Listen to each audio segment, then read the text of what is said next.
Winter sports coverage on Centennial Digital is driven by Freedom Tire, brought to you by these generous local businesses. U.S. Cellular, Jirash Performance, Ted Sandine Photography, Lamberti Goki Lucci Law, Alter Metal Recycling, Hearts of Ankeny Animal Hospital, Keystone Home Inspections, and Cabaret Sports Bar and Grill.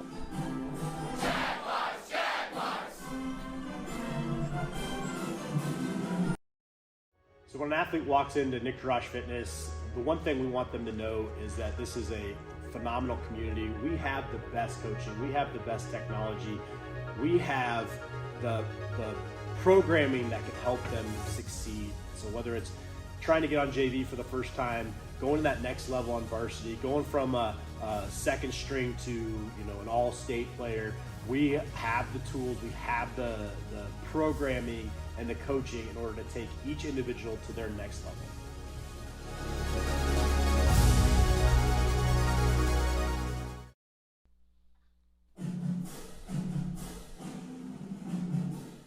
Winter sports coverage on Centennial Digital is driven by Freedom Tire and brought to you by these generous local businesses. Roof, Iowa. Wendy Thompson, an affiliate of Humble Travel.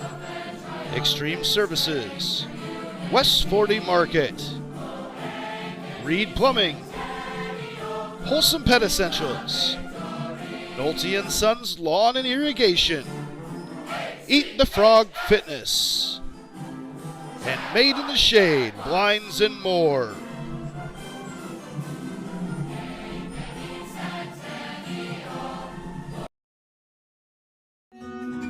What if you could create memories that would last a lifetime? That would be pretty cool. Well, now you can.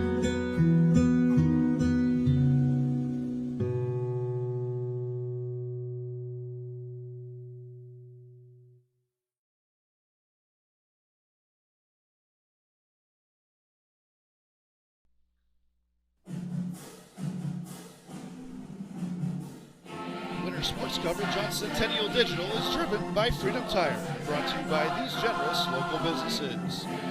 Roof, Iowa. The New York Life offices of Josh Cowart. Weichert Realtors, the 515 agency. Jay's Cookies. Lamberti Goki Lucci Law. The Zoom Room. And 72 Degrees, your comfort company.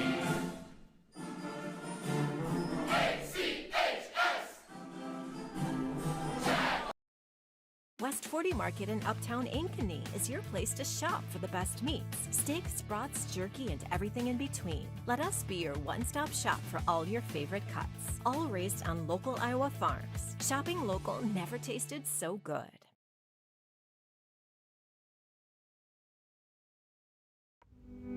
Freedom Tire is proud to be the title sponsor of supporting Jaguar student athletes through Centennial Digital. With 6 locations around the metro, you're never far from getting you back or keeping your family safely on the road. Our certified staff and state-of-the-art technology means you can take comfort knowing you've got the best work at the best prices. Come see us at Freedom Tire, a proud supporter of Centennial Digital.